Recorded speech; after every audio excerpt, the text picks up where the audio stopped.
Ever finish a download and have no idea where it went? Let's fix that real quick and make Brave show your downloads automatically. Start by opening the Brave browser on your computer and make sure it's already running normally. Once it's open, look to the top right corner and click on the three-line menu, the hamburger icon. From the menu that drops down, select Settings. This opens Brave's main settings page, where all download and browsing options live. On the left side, scroll a little and click on Downloads. Now look to the right panel. This is where Brave controls how downloads behave. Here you'll see an option called Show Downloads When They're Done.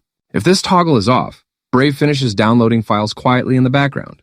Turn the toggle on, and from now on, every time a download completes, Brave will automatically show it so you can open it right away.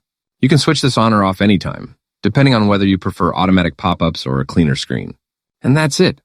Once this is enabled, you'll never have to hunt for finished downloads again. If this helped, give the video a quick like and subscribe for more simple browser tips. Thanks for watching, and I'll see you in the next one.